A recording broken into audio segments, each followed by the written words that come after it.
O que realmente pegou fogo em Moscou? Detalhes que, bem, é meio difícil de acreditar. A guerra chegou aonde, por 4 anos, fizeram questão de dizer que ela não existia. Nesta noite, sobre uma das capitais, Moscou. Consequências de um dos maiores ataques de drones ucranianos aqui. Olha só, veja só. Não é contra aqueles que causaram essa fumaça, nem mesmo contra aqueles que deixaram os drones passarem ou qualquer outra coisa, mas contra aqueles que filmaram essa fumaça com o celular. Pense nisso por um segundo. Um Estado forte não tem medo de uma foto, ele tem medo de quando a própria imagem dele deixa de coincidir com o que as pessoas veem da janela de casa. E foi exatamente isso que aconteceu no dia 18. Não foi na linha de frente, mas a 800 quilômetros dela, na cidade de Moscou, capital do país deles. Hoje eu quero analisar com vocês não um relatório sobre quantos drones, quantos foram abatidos, se houve mísseis, quem é o culpado, esses números vocês encontram em qualquer lugar. Quero analisar algo mais interessante. Como, em uma única noite, o governo pode perder sua propriedade mais importante e valiosa. Não é uma refinaria de petróleo, nem um avião, mas sim o monopólio sobre como os habitantes veem o seu próprio país. E quando você entender toda a cadeia, o ataque à capital, a pergunta é: por que não derrubaram? Colapso da confiança, caça aos que filmaram, especialmente caça aos que filmaram. Você vê o que realmente aconteceu e, na verdade, isso é muito mais do que um incêndio em uma fábrica. Aviso desde já, em toda essa história, ao número 1. Ela explica por que o governo está tão nervoso, mais do que qualquer imagem de drones. É isso que o preocupa. Entre quarta e quinta-feira, a Ucrânia realizou, segundo estimativas, o maior ataque de drones contra Moscou e sua região durante toda a guerra. Isso não é um caso isolado, já é uma série. Foi em 7 de maio, 16, 17 de maio, 16 de junho, quando, por exemplo, o maior refinaria de petróleo pegou fogo.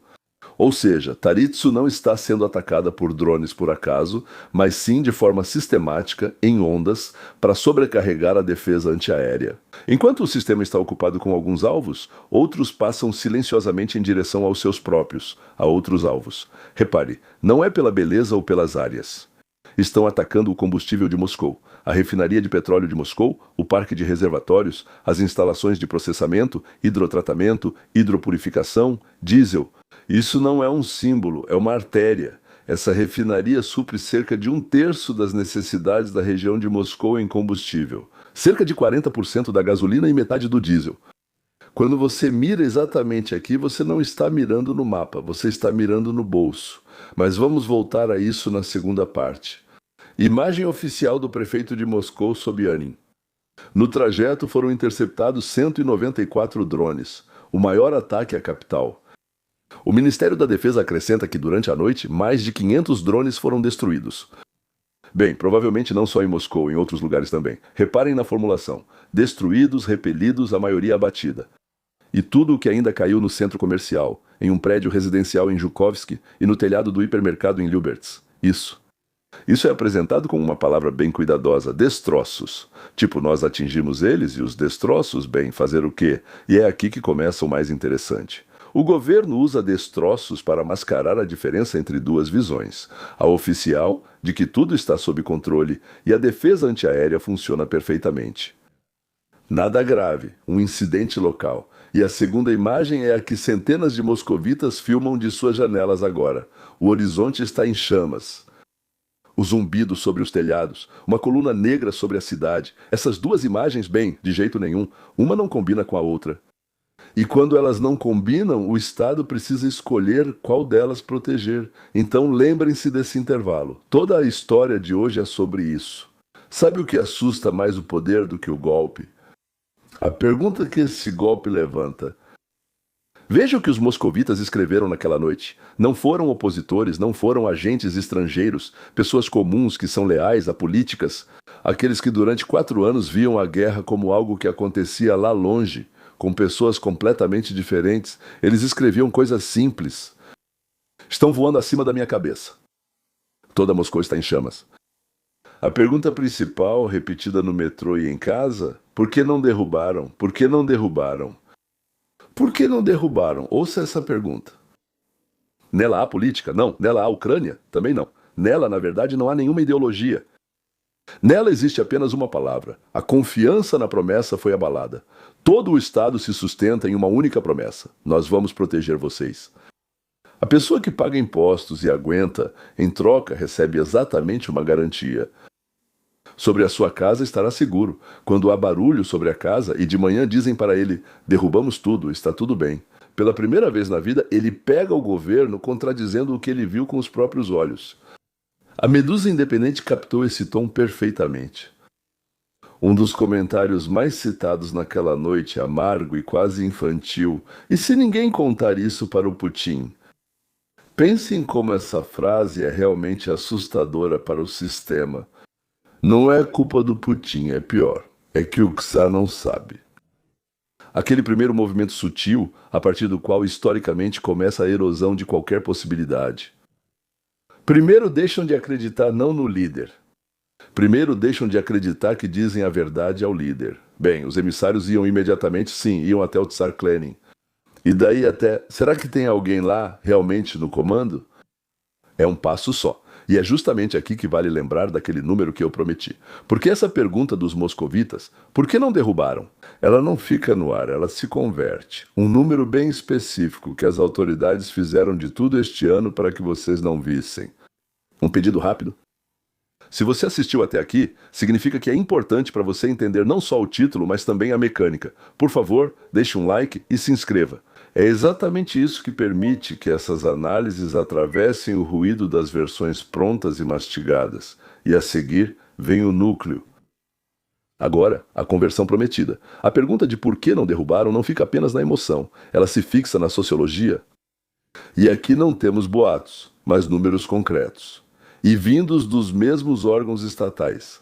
Aprovação do trabalho do principal líder.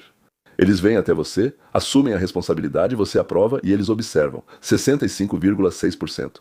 Mas, senhores, mesmo sendo um número muito alto, é o mínimo durante toda a guerra, mas mais de 12 pontos a menos no inverno e na primavera. Uma queda assim não acontecia desde a reforma da Previdência na Rússia. Estou falando da reforma da Previdência. Em 2018, esse é o índice oficial ajustado. Esse ainda é um índice ajustado, mas existe outro, aquele que é medido de forma mais honesta. É uma pergunta aberta, sem sugestões de nomes, em que perguntam: em quem você confia? A pessoa deve responder sozinha? Aí a pessoa pode dizer Pushkin, ou sei lá, Chiang Kai-shek, ou Putin, diga o nome, certo? E esse índice real de confiança na primavera pela primeira vez desde o início da guerra. E caiu para menos de 30%. Menos de 30% lembraram que, bom, talvez eu confie no Putin, certo? E menos de 30% são os funcionários, senhores. É a mesma coisa aqui. Menos de 30% significa nem mesmo o seu partido, mas apenas seus funcionários, sua nomenclatura. E aí o poder faz o que todo sistema faz quando não gosta do espelho, certo? Ele diz: o espelho está distorcido, espelho distorcido. Primeiro, o Centro Estatal de Sociologia muda a metodologia de contagem. Isso sempre é o primeiro sinal, claro. Depois, param de divulgar o número inconveniente. Eu e Biden já passamos por isso várias vezes. Esse número não está mais acessível ao público. Simplesmente mudamos e ainda não terminamos, ainda não fechamos tudo, não pensamos em tudo. Por isso vocês não podem ver isso. Nem este ano, nem no futuro, nem no final. Entende a lógica, né? Corrigir o que o número mostra é difícil, por isso é preciso removê-lo. Isso não se aplica apenas a pessoas comuns. Ouça o que dizem entre as elites. Os que antes apoiavam o sistema, empresários influentes, agora falam diretamente. Decepção profunda. Cresce a sensação de uma catástrofe iminente. E o mais revelador é que aqueles que antes defendiam não fazem mais isso. E o serviço público, FOM. Pela primeira vez em anos, mais da metade dos entrevistados relata viver com ansiedade constante, não só inquietação. Estamos falando de o grande empresariado. Vamos ser honestos, ou pelo menos tentar, certo? Esse colapso não começou com os drones, claro. Seus fatores foram se acumulando por meses. A alta das tarifas públicas, o corte massivo da internet e a esperança frustrada de acordo. Falo da Ucrânia, dos Estados Unidos, sim. O ataque a Moscou não é a causa da queda, ele é mais como um catalisador. O ataque faz o que nenhum número abstrato na conta faz. Ele transforma a ineficiência do governo de uma notícia em uma experiência pessoal. e do texto para o zumbido acima do seu telhado. E é aí, quando a abstração se transforma em um som fora da sua janela, que a aprovação realmente cai. Agora chegamos ao elo que considero o coração desta história, porque é exatamente aqui que o poder se revela completamente. O que faz a confiança? Um sistema confiante, quando sua capital é atacada, mostra o funcionamento da defesa antiaérea. Conta os alvos abatidos, consola os cidadãos, enterra e reconstrói. E o que faz um sistema sob tensão? Ele vai para a guerra. Sabe com quem? Com as testemunhas. Com vocês, com os cidadãos. O apresentador do principal porta-voz da propaganda noturna, Solovyov, ao vivo, incita a abrir processos por traição contra os moscovitas que filmaram o ataque com o celular. Mais uma vez, para que vocês entendam, caso ainda não tenham entendido, certo? Abrir processos por traição à pátria.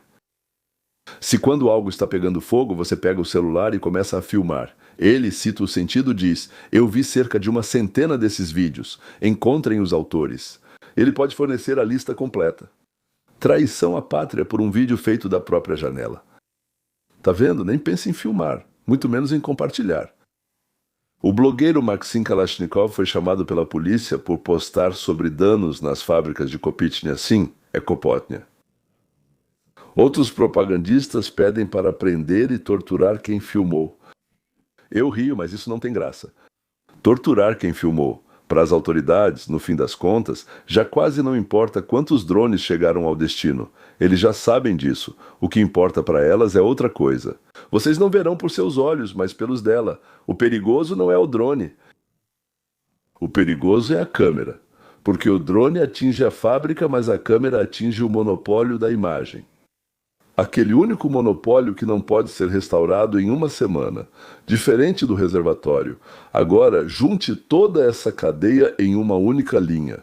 E você verá uma história que é muito maior do que uma noite. Um ataque à capital levanta a questão: por que não derrubaram? A pergunta de por que não derrubaram abala a confiança, porque isso destrói a principal promessa do Estado. A queda da confiança faz com que o governo esconda primeiro os números, depois as imagens. E esconder as imagens já é uma caçada aos próprios cidadãos com celulares. Bem, o próximo passo, claro, será tirar os celulares de todo mundo. Porque caso contrário, essa informação acaba chegando ao inimigo. Essa é a história de hoje. Não se trata de a Ucrânia ter incendiado a fábrica, e sim de o Estado ter mostrado em um só dia que teme mais o celular do próprio cidadão do que o drone do inimigo. E sabe o que isso significa no nível mais profundo? Que o monopólio da verdade, e é justamente nele e não no petróleo que esse tipo de poder se sustenta, começou a rachar. Uma rachadura pequena, mas após rachado, o espelho não pode ser colado, só quebrado de vez ou proibido de ser olhado. Bom, tipo assim, olhou, fuzilamento. E agora o número é 30, né? Na verdade caiu abaixo de 30 até 29, 29,5 até. Verdadeiro sem dica, índice de confiança na primeira pessoa. Pela primeira vez em toda a guerra caiu para menos de 1/3 da população. E essa é uma pesquisa mais ou menos honesta. Eu temo que seja ainda maior. E o Centro Estatal de Sociologia parou de publicá-la depois disso. Por que lutar contra o número? Você pode simplesmente não mostrá-lo. Por isso, tudo o que analisamos se encaixa em um só quadro. Um Estado cuja confiança real está abaixo de 30 não pode se dar ao luxo de ter ainda uma imagem incontrolável da capital em chamas. Ou o que mais? O número já foi escondido, removido das publicações, agora está tentando esconder o segundo espelho. Seus telefones. Vamos para a Ucrânia. A situação aqui é espelhada em todos os sentidos. Enquanto nos segmentos russos da rede há preocupação e aquela mesma pergunta, por que não derrubaram, nos ucranianos há celebração. Não é medo, é festa. O principal protagonista do dia foi a fábrica de Moscou em chamas. Memes, fotos editadas, Moscow Good Morning. Artistas brincam no espírito de, em breve, alguém vai dançar o Ropak na capital. O conselheiro chamado Sergei Stepnenko talvez, não esconde as emoções. Deseja que Moscou simplesmente queime. O comandante das forças de drones, com o codinome Madiar, publica uma foto conhecida com a legenda de que a capital vai cair mesmo, e não será na praia da Crimeia. Zelensky coloca tudo isso nestes termos. Moscou de vocês também vai queimar. Isso é uma resposta ao ataque russo ao mosteiro de Kiev-Pechersk? Os ucranianos estão felizes por 3 motivos. O principal é a mudança psicológica. A guerra chegou onde por 4 anos parecia não existir. A capital, que vivia como se fosse tempo de paz, com restaurantes, estreias e a ilusão de que tudo isso acontecia em alguma outra tela distante, acordou pela primeira vez envolta em fumaça. Para a Ucrânia, isso é mais importante, claro, do que qualquer nível de destruição. Durante 4 anos, as cidades ucranianas acordavam com esse mesmo som. Por 4 anos, mães em Kharkiv, Dnipro, Odessa e Kiev levavam seus filhos para porões ou estações de metrô sob o mesmo estrondo no céu.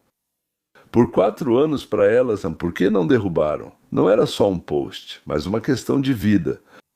E agora Moscou, de forma distante, um pouco por uma fração mínima, por um único olhar assustado pela janela, sentiu pela primeira vez um pouco do que esses senhores significaram para os países vizinhos.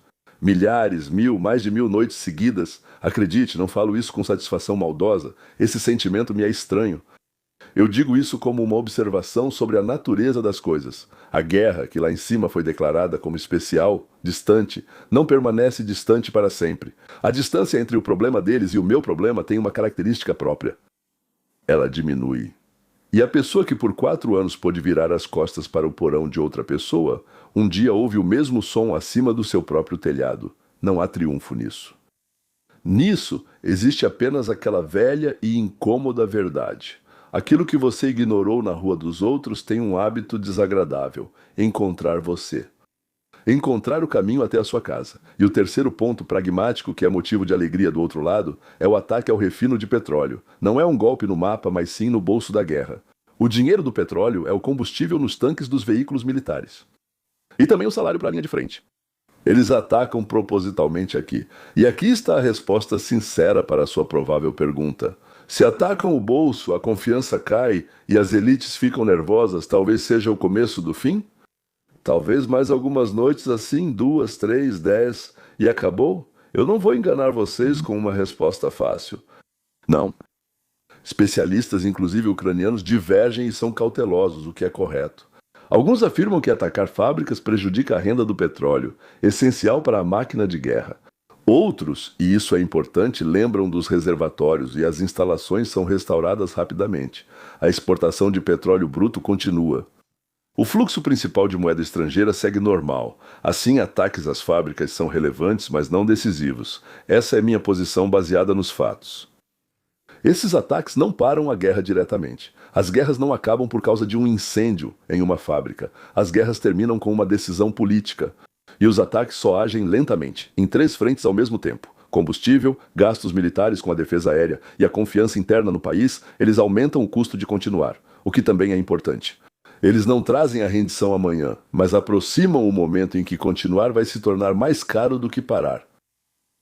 Essas estratégias de desgaste com um horizonte longo, elas são como um interruptor, mas isso também é necessário, porque é preciso que lá também comecem a falar. E nós, ao que parece, também temos um preço.